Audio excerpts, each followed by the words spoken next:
বিসমিল্লাহির রহমানির রহিম। বিসমিল্লাহির রহমানির রহিম। আমোদ বাওয়ানী একাডেমির অনলাইন ক্লাস থেকে আমি মোহাম্মদ শাহিন রৌফ দ্বাদশ শ্রেণীর রসায়ন দ্বিতীয় পত্র দ্বিতীয় অধ্যায় জৈব রসায়ন আলোচনা করছি। গত ক্লাসে তোমাদের সংকরণ বিভিন্ন জিনিস পড়ানো হয়েছে, তার মধ্যে সংকরণ ও হাইব্রিডাইজেশন, এটার আমি সংজ্ঞা গতদিন দেই নাই, সংজ্ঞাটা তোমাদের আবার বলছি। কোনো পরমাণু যোজ্যতা স্তরের একাধিক ভিন্ন শক্তির অরবিটাল মিশ্রিত হয়ে সমশক্তির সমসংখ্যক অরবিটাল উৎপন্ন করার প্রক্রিয়াকে সংকরণ বা হাইব্রিডাইজেশন বলে।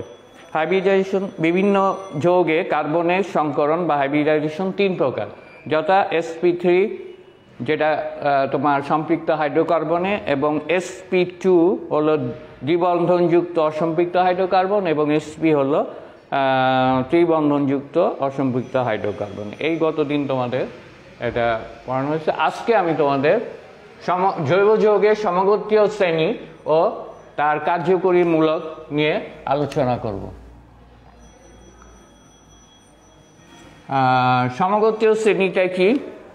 যে জৈব যৌগের সমগোত্রীয় শ্রেণী সেটা হলো যে একই মৌল সমন্বয়ে একই মৌলসমূহ দ্বারা গঠিত অথবা সমধর্মী একই মৌলসমূহ দ্বারা গঠিত যেসব সমধর্মী জৈব যৌগকে তাদের আণবিক ভরের ক্রম অনুসারে সজ্জিত করলে পাশাপাশি দুটি যৌগের মধ্যে একটি মিথিলিন মূলকের CH2 মূলকের পার্থক্য থাকে, যৌগগুলিকে একটি সাধারণ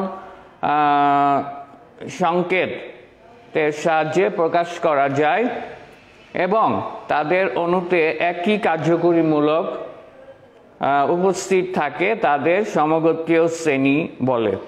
কোনো সমগোত্রীয় শ্রেণীর প্রতিটি সদস্যকে পরস্পরের সমগোত্রক বা হোমোলগ বলে। সমগোত্রক বা হোমোলগ বলে। যেমন তোমার অ্যালকোহল একটি সমগোত্রীয় শ্রেণী, এর সদস্যসমূহ methanol, ethanol, propanol, butanol, pentanol, hexanol, heptanol, octanol, nonanol, decanol. এখানে সবারই তোমার এরা পরস্পর সমগোত্রক, তাই না? এখানে আমরা যদি সম্পৃক্ত হাইড্রোকার্বন একটা শ্রেণী দেখি, অ্যালকেন। অ্যালকেন হলো এক বন্ধন সম্পৃক্ত হাইড্রোকার্বন। এখানে তোমার মিথেন হলো CH4, ইথেন CH3, CH3, তারপরে হলো প্রপেন CH3, CH2, CH3। এভাবে হলো বিউটেন CH3, CH2, CH2 হবে কয়টা? দুইটা CH3, তাহলে মোট চারটা। আচ্ছা, তারপরে হলো পেন্টেন CH3, CH2 হলো তিনটা CH3 পেন্টেন। তারপরে হলো হেক্সেন CH3, CH2, 4 CH3। তারপরে হলো heptane CH3, CH2, 5 CH3 heptane. তারপরে হলো অক্টেন, তাই না? CH3, CH2, 6 CH3। তাহলে এখানে হলো অক্টেন। ননেন হলো CH3, CH2, 7 CH3 ননেন, আর হলো ডেকেন 10 কার্বনের। CH3 CH2 8 CH3 দেখেন। তাহলে আমরা দেখছি কি মিথেন থেকে মিথেন হলো CH4, ইথেন হলো CH3 CH3, এদের মধ্যে পার্থক্য হলো একটা পার্থক্য হলো কি CH2 অর্থাৎ মিথিলিন মূলকের পার্থক্য। এটার থেকে এটার পার্থক্য হলো CH2, প্রথমটার থেকে পরেরটার পার্থক্য হলো CH2 অর্থাৎ মিথিলিন মূলকের হ্যাঁ একটা পার্থক্য থাকে। এদেরকে আমরা একটা সাধারণ সংকেত দ্বারা প্রকাশ করতে পারি। সাধারণ সংকেতটা কি? সাধারণ সংকেত অর্থাৎ এখানে কার্বন সংখ্যা হলো মনে করো CN, হাইড্রোজেন সংখ্যা তার দ্বিগুণ অর্থাৎ 2N, দ্বিগুণের চেয়ে দুইটা বেশি অর্থাৎ CH2 প্লাস 2 অর্থাৎ CnH2n প্লাস 2 অর্থাৎ এই একটা সাধারণ সংকেত দ্বারা আমরা এটাকে সম্পৃক্ত হাইড্রোকার্বন বা অ্যালকেনকে আমরা একটা সাধারণ সংকেত CnH2n প্লাস 2 দ্বারা প্রকাশ করতে পারি। অর্থাৎ মিথেন CN অর্থাৎ C যদি 1 হয়, C হাইড্রোজেন হলো 2 আর প্লাস 2 মানে 4, এভাবে একইভাবে ইথেন C2H6, C হলো 2, হাইড্রোজেন হবে 2N অর্থাৎ 2 দুগুণে 4 আর 2 6 C2H6, এভাবে আমরা এটা নিয়মিত হয়ে গেল। তাহলে আমাদের সমগোত্রীয় শ্রেণীর বৈশিষ্ট্য কি? একটা হলো নির্দিষ্ট সাধারণ সংকেত, একটি নির্দিষ্ট সাধারণ সংকেত থাকবে। 2 নাম্বার হলো নির্দিষ্ট কার্যকরী মূলক থাকবে। 3 নাম্বার হলো পরপর দুটি যৌগের মধ্যে মিথিলিন মূলকের পার্থক্য অর্থাৎ CH2 dash dash CH2 dash methylene মূলকের পার্থক্য থাকবে। 4 নাম্বার হলো ভৌত ধর্মের নিয়মিত ক্রম থাকবে অর্থাৎ নিম্ন সদস্য থেকে উচ্চ সদস্যের ভৌত ধর্ম নিয়মিতভাবে বৃদ্ধি পাবে অর্থাৎ গলনাঙ্ক স্ফুটনাঙ্ক বাড়বে, তাই না? এটা আর তোমার কঠিন থেকে তরল হবে অর্থাৎ প্রথম 4টা সদস্য মিথেন ইথেন প্রপেন বিউটেন এরা হলো গ্যাস এবং পেন্টেন থেকে পরবর্তী 8টা বা 9টা এটা হলো তরল এবং এরপরে উচ্চ আণবিক ভরের যেসব হাইড্রোকার্বন সম্পৃক্ত এরা হলো কঠিন পদার্থ। আচ্ছা, এরপর হলো রাসায়নিক ধর্মের সাদৃশ্য।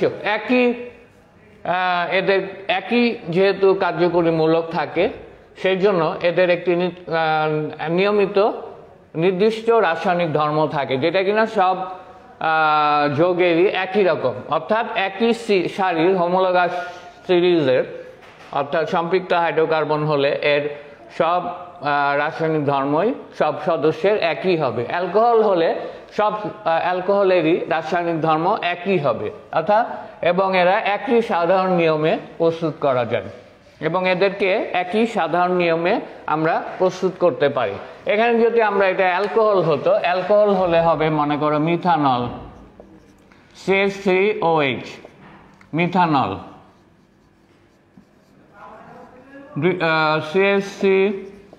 CH2OH, এটা হলো ইথানল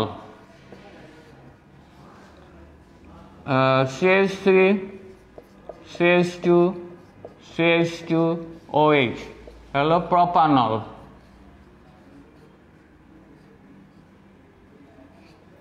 তারপরে হলো CH2OH হলো বিউটানল। তারপরে হলো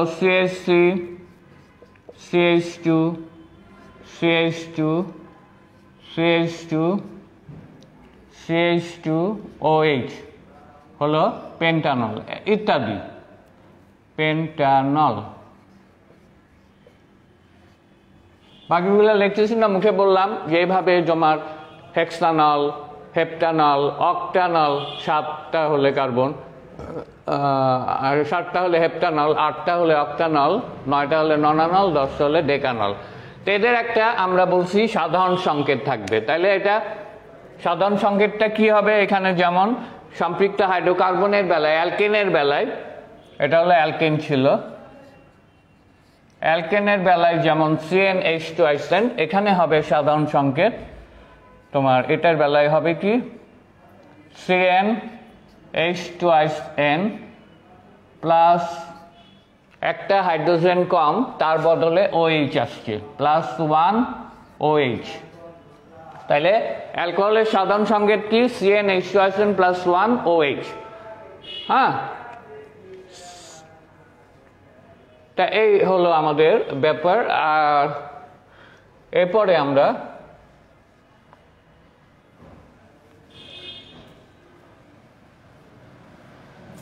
CnH2n প্লাস, তাহলে আমাদের সমগোত্রীয় শ্রেণী সম্বন্ধে এই আলোচনা ছিল। এরপরে আমরা আসবো অ্যালকাইল মূলক।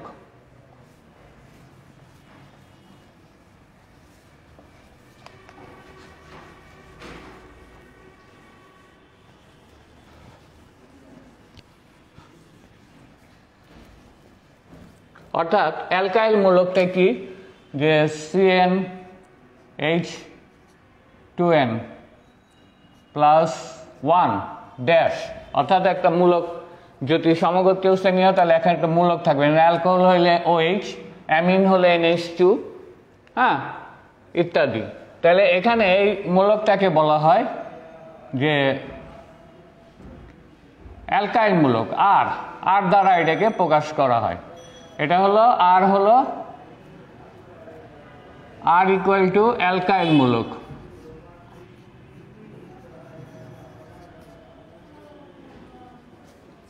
আর হলো অ্যালকাইল মূলক।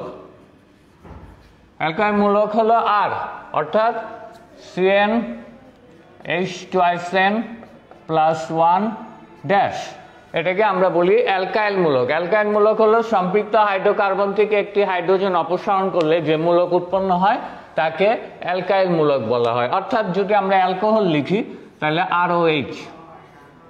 ROH হলো অ্যালকোহল, সাধারণ অ্যালকোহল। আমরা যদি বলি অ্যালকোহলকে, তাহলে আমরা অ্যালকোহল ROH দ্বারা প্রকাশ করব। আর NH2 এটা হলো অ্যামিন, হ্যাঁ। আর COOH এটা হলো জৈব অ্যাসিড। তো এইভাবে আমরা অ্যালকাইল মূলক বুঝতে পারলাম যে অ্যালকাইল মূলককে আমরা আর দ্বারা প্রকাশ করি। এরপরে আমরা কার্যকরী মূলক সম্বন্ধে আলোচনা করব। কার্যকরী মূলক কি? কার্যকরী মূলক হলো জৈব যৌগের কার্যকরী মূলক, যে কোনো জৈব যৌগের অণুতে উপস্থিত যে পরমাণু বা মূলক উক্ত যৌগের রাসায়নিক ধর্ম ও প্রকৃতি নিয়ন্ত্রণ করে তাকে যৌগটির কার্যকরী মূলক বা ক্রিয়াশীল মূলক বলে। কোনো জৈব যৌগের অণুতে উপস্থিত যে পরমাণু বা মূলক উক্ত যৌগের রাসায়নিক ধর্ম ও প্রকৃতি কার্যকরীভাবে নিয়ন্ত্রণ করে তাকে কার্যকরী মূলক বা ক্রিয়াশীল মূলক। যেমন জৈব অ্যাসিডের কার্যকরী মূলক। কার্যকরী মূলক কি?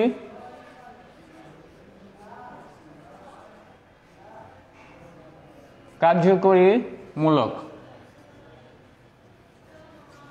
তাই না? কার্যকরী মূলক হলো কোন জৈব যৌগের অণুতে উপস্থিত যে পরমাণু বা মূলক উক্ত যৌগের রাসায়নিক ধর্ম প্রকৃতি কার্যকরভাবে নিয়ন্ত্রণ করে তাকে কার্যকরী মূলক বা ক্রিয়াশীল মূলক বলা হয়। হ্যাঁ, যেমন জৈব অ্যাসিডের কার্যকরী মূলক হলো COOH। জৈব অ্যাসিড হলে হবে জৈব অ্যাসিডের কার্যকরী মূলক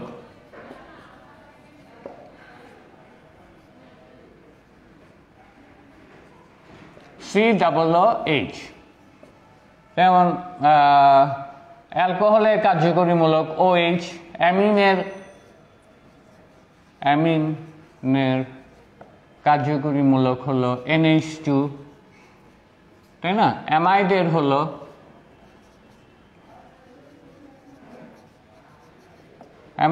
হলো CONH2, তাই না? এভাবে আমরা বিভিন্ন কার্যকরী মূলকের পড়তে পারি। তা আমরা কিছু কার্যকরী মূলক এবং তার তাহলে আমরা কার্যকরী মূলক বলি সমগোত্রীয় শ্রেণী।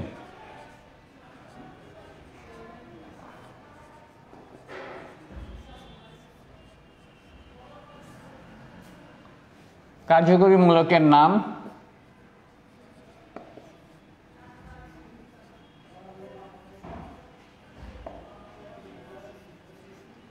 আর হলো গাঠনিক সংকেত।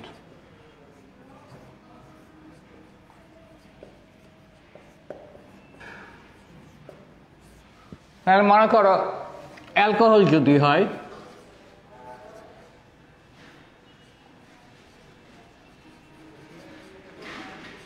অ্যালকোহলের কার্যকরী মূলক তিন প্রকার অ্যালকোহল হতে পারে, অর্থাৎ প্রাইমারি।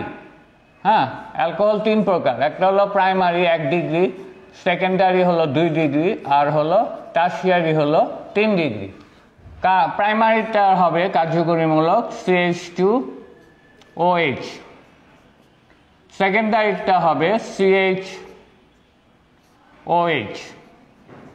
টারশিয়ারি হবে কোনো হাইড্রোজেন নাই, সেটা হলো OH। তাইলে আমরা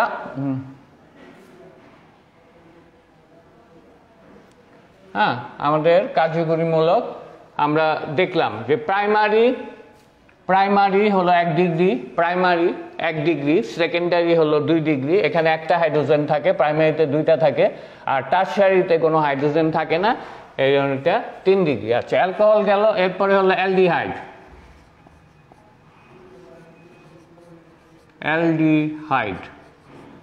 অ্যালডিহাইডের কার্যকরী মূলকের নাম হলো অ্যালডিহাইড মূলক।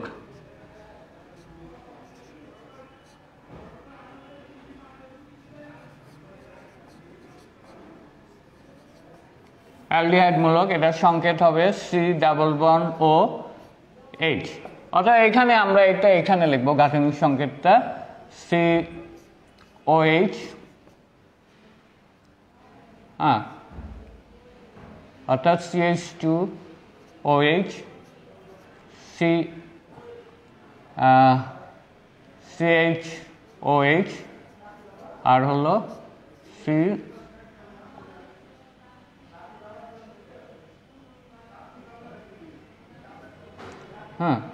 COH। এটা অ্যালকোহল, এখানে আমরা নাম লিখব।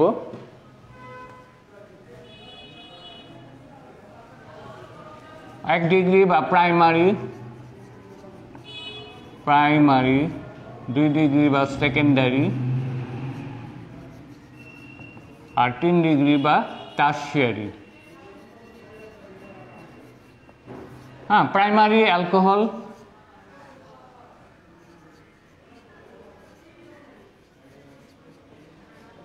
সেকেন্ডারি অ্যালকোহল, টারশিয়ারি অ্যালকোহল, 3 প্রকার অ্যালকোহল। এরপরে হলো অ্যামাইড।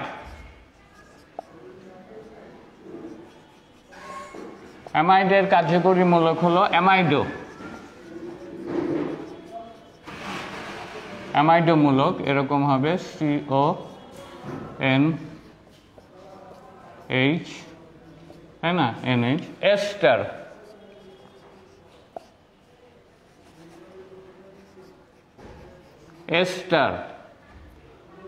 এস্টার হলো এস্টার মূলক,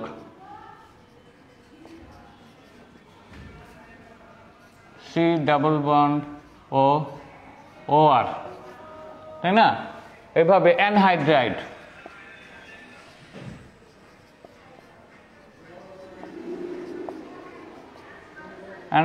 মূলক।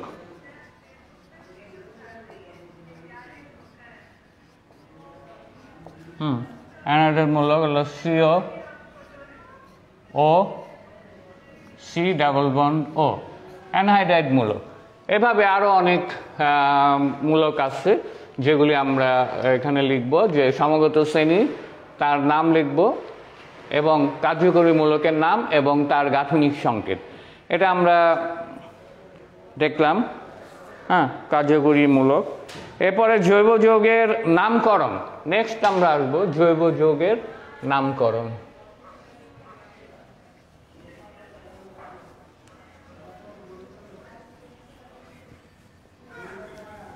জৈব যৌগের নামকরণের 3টা পদ্ধতি আছে। জৈব যৌগের নামকরণ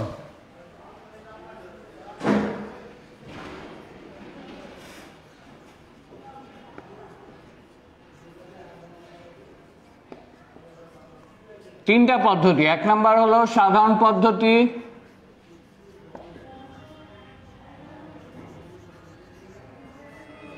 2 নাম্বার হলো উদ্ভূত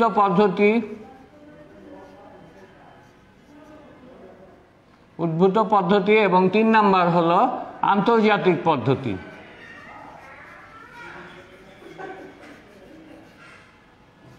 আন্তর্জাতিক পদ্ধতি 3টা পদ্ধতিতে আমরা নামকরণ করব জৈব যৌগের। প্রথমটা দেখো, সাধারণ পদ্ধতিতে আমরা কিভাবে জৈব যৌগের নামকরণ করব। মনে করো একই যৌগ, আচ্ছা সাধারণ পদ্ধতিতে তোমার মিথেন, ইথেনকে কিভাবে নামকরণ করব। ইথেন হলো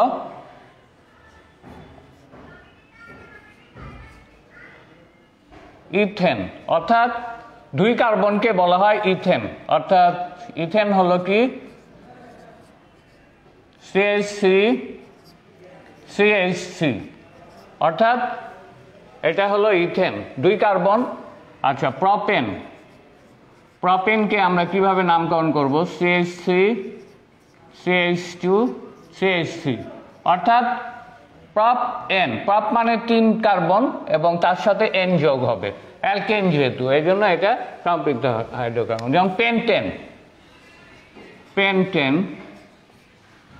নর্মাল পেন্টেন, হ্যাঁ নর্মাল পেন্টেন, এটা আমরা এভাবে লিখি CH3CH2CH2CH2CH3। এখানে 5টা কার্বন, এই কারণে এটাকে বলা হয় পেন্টেন। এটা হলো নর্মাল পেন্টেন, নর্মাল পেন্টেন। এটা আমাদের কোন পদ্ধতিতে? একই, মনে করো পেন্টেনকে আমরা দেখি 3 ভাবে এটা নামকরণ করা যায়। পেন্টেন এটা হলো আমাদের সাধারণ পদ্ধতিতে এটার নাম হলো পেন্টেন। মনে করো এই নিওপেন্টেন, মনে করো,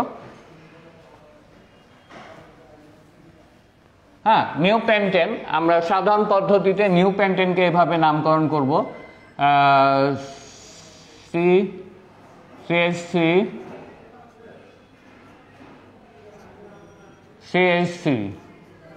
হ্যাঁ সাধারণ পদ্ধতিতে এটার নাম হবে হ্যাঁ নিওপেন্টেন, যেহেতু এখানে শাখা আছে এই কারণে এটার নাম হলো নিওপেন্টেন। হ্যাঁ উদ্ভূত পদ্ধতিতে এটার নাম হবে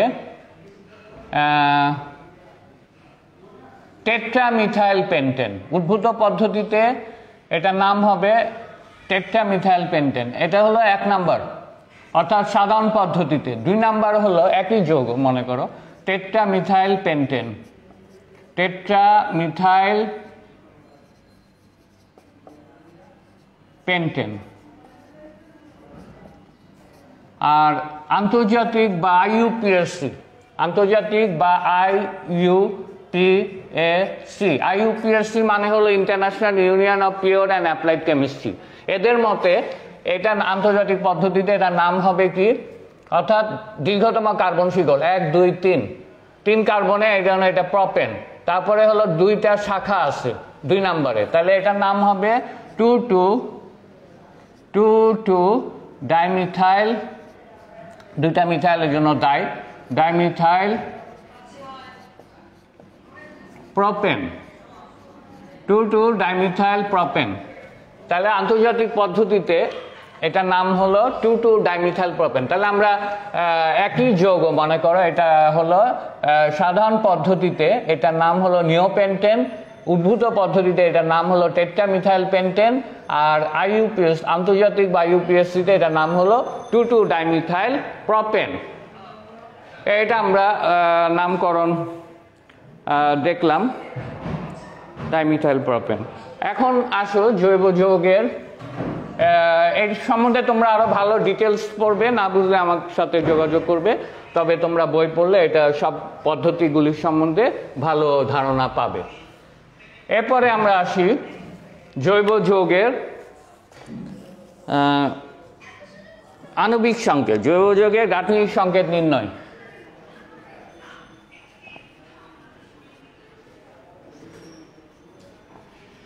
গাঠনিক সংকেত, গাঠনিক সংকেত নির্ণয়। তাহলে আমরা জৈব যৌগের গাঠনিক সংকেত কিভাবে নির্ণয় করব? জৈব যৌগের গাঠনিক সংকেত নির্ণয়, মনে করো একটা যৌগের নাম বলি 2,3 IUPAC পদ্ধতিতে 2,3 ডাইমিথাইল 2,3 এক নাম্বার 2,3 ডাইমিথাইল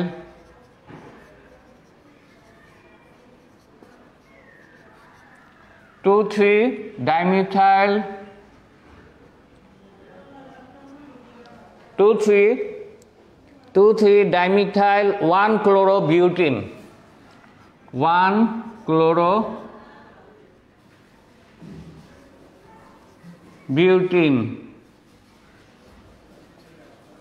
2,3 ডাইমিথাইল 1 ক্লোরোবিউটিন 2। হ্যাঁ, এটার আমরা IUPAC অর্থাৎ 3 নাম্বার পদ্ধতিতে আমরা ফলো করব, আন্তর্জাতিক পদ্ধতি। এটার আন্তর্জাতিক পদ্ধতিতে নামকরণের নিয়ম হলো 1 নাম্বার প্রথমে হলো দীর্ঘতম কার্বন শিকল নির্ণয়, 2 নাম্বার হলো শাখার এক প্রান্ত থেকে অন্য প্রান্ত 1, 2, 3 ইত্যাদি সংখ্যা দ্বারা উভয় দিকে সূচিত করা, আর 3 নাম্বার হলো মনে রাখবা যে পার্শ্ব শিকলের অবস্থান হলো ক্ষুদ্রতম সংখ্যা দ্বারা প্রকাশ করা হবে। আচ্ছা, তাহলে 2,3 ডাইমিথাইল এটা কিভাবে আমরা করব? তাহলে আমরা প্রথমে বিউটিন 4 কার্বন 1, 2, 3, 4, প্রথমে আমরা 4 কার্বন, এটা আমরা দীর্ঘতম কার্বন শিকল বলবো। এরপরে বিউটিন 2 নাম্বারে আমার ডাবল বন্ড আছে, বিউটিন যেহেতু 2 নাম্বারে এটা ডাবল বন্ড আছে এবং 2টা শাখা হলো CH3 ডাইমিথাইল হলো। এরপরে হলো এখানে ক্লোরিন 1 ক্লোরো, প্রথমে আমার এটা CH2Cl হবে, তাই না? এখন এটা CH3, তাহলে এটা আমরা কমপ্লিটলি এটা গাঠনিক সংকেত পেয়ে গেলাম 2,3 ডাইমিথাইল 2,3। এটা যদি নাম্বারিং করি 1, 2, 3, 4, অর্থাৎ 2 নাম্বারে এবং 3 নাম্বারে 2,3 ডাইমিথাইল 2টা পার্শ্ব শিকল আসছে, তারপরে 1 নাম্বারে হলো ক্লোরিন আসছে এবং বিউটিন ডাবল বন্ডটা আসছে 2 নাম্বারে, তাহলে 2,3 ডাইমিথাইল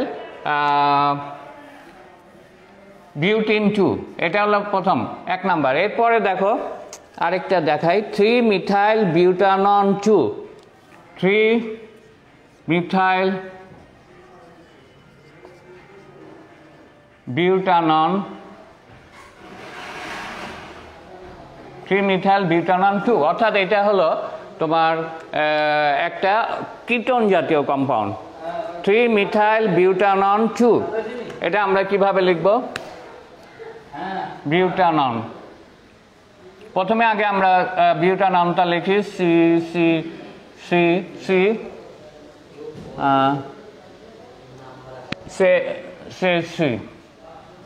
এখানে ডাবল বন্ড, তাই না? তাহলে 3 নাম্বারে হচ্ছে বিউটানন 2 1, 2, এটা হলো 1, 2, 3, 4, তাহলে এটা হলো কি CH3,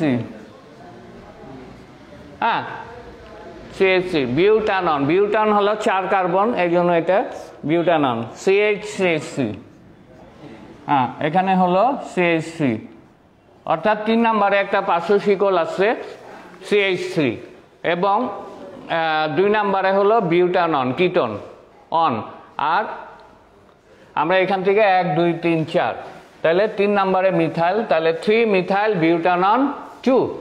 আচ্ছা, আরেকটা দেখি, আরেকটা হলো 3 নাম্বার, এটার নাম কি 2 bromo 2 methyl butanoic acid, 2 bromo 2 methyl butanoic acid, methyl butanoic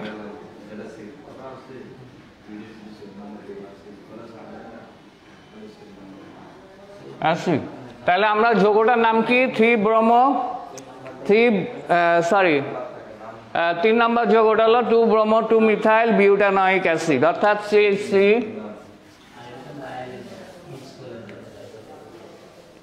CH2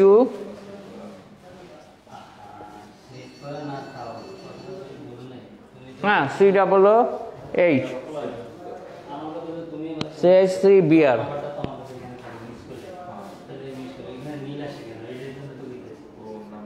COOH। তাহলে এটার নাম হলো 3 ব্রোমো, অর্থাৎ এটা 1 2 3 4। এখানে আমরা এটার নাম হলো 2 ব্রোমো 1 2 3 4, 2 ব্রোমো 2 মিথাইল, অর্থাৎ 2 নাম্বার পজিশনে। এদিক দিয়ে যদি গুণি পার্শ্ব শিকল আমরা বলছি সবসময় কম হবে, এদিক দিয়ে গুনলে কিন্তু এটা 3 হয়ে যায়, কিন্তু আমার যেখানে কম হবে পার্শ্ব শিকল ওটাই আমরা নিব। কাজে এখানে 2 নাম্বারে হলো 2 মিথাইল 2 ব্রোমো 2 মিথাইল। আমরা আবার অ্যালফাবেটিক্যাল অর্ডারে করব, ব্রোমো আগে বি আগে, সেহেতু আমরা ব্রোমো আগে লিখছি। 2 ব্রোমো 2 মিথাইল বিউটানোইক অ্যাসিড, এটা হলো COOH অ্যাসিড, জৈব অ্যাসিড।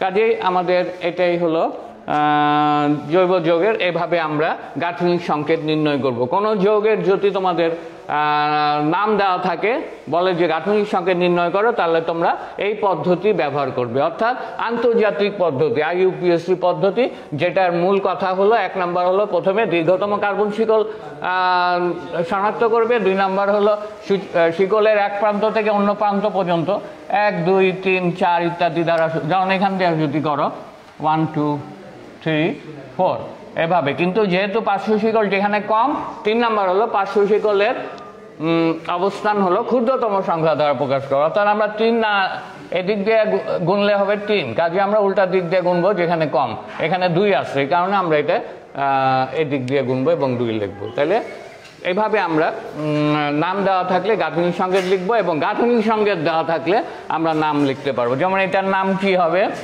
এইভাবে আমরা বলি যে এটা এদিক দিয়ে আমরা দেখবো, এটার নাম হলো 2 3, 2 নাম্বার এবং 3 নাম্বারে মিথাইল আছে, 2 3 ডাইমিথাইল 1 ক্লোরোবিউটিন। এটা হলো 3 মিথাইল বিউটানন 2, অর্থাৎ এটা কিটোন জাতীয় যৌগ, এবং বিউটান যেহেতু এজন্য 4 কার্বন, তাই না? তাহলে 3 মিথাইল আর 3 নাম্বার আছে পার্শ্ব শিকল 3 মিথাইল বিউটানন 2। হ্যাঁ, আর এটা হলো ব্রোমো আছে, এদিক দিয়ে গুনলে আমরা এটা জৈব অ্যাসিড, জৈব অ্যাসিডের প্রাধান্য সবার আগে, এই জন্য এটা প্রথমে গণনা করতে হবে, অর্থাৎ জৈব অ্যাসিড যেহেতু এই জন্য এটা 1 নাম্বার। তাহলে পার্শ্ব শিকল হলো 2 মিথাইল এবং ব্রোমো, 2 ব্রোমো 2 মিথাইল, আর যেহেতু 1 নাম্বারে এটা হলো butanoic acid, 2 bromo 2 methyl butanoic acid.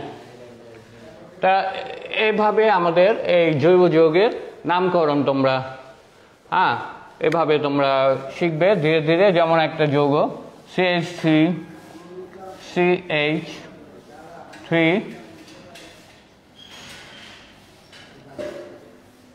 CH2 CH3 CH2 CH3। প্রথমে আমরা দীর্ঘতম কার্বন শিকল নির্ণয় করব, তাই না? তাহলে দীর্ঘতম কার্বন শিকলটা কি হবে? 1 2 3 4 5, এদিক দিয়ে গুনলে 1 2 3 4।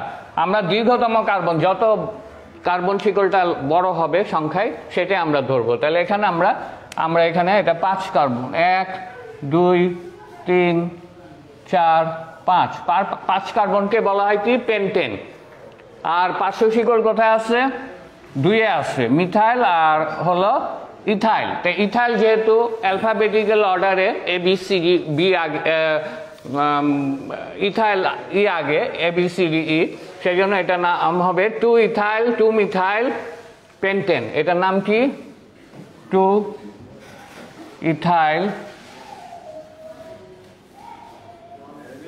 2 methyl pentane, 2 two ethyl two methyl pentane.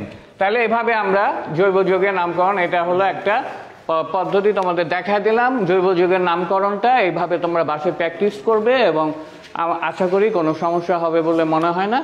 তা বিজ্ঞানের ব্যাপার বুঝোই, এটা সময় বেশি লাগে এবং এটা মানে জটিল বিষয়, এটা ভালো করে বোঝার চেষ্টা করবো। যতটুকু আমি পারলাম তোমাদের করা দিলাম।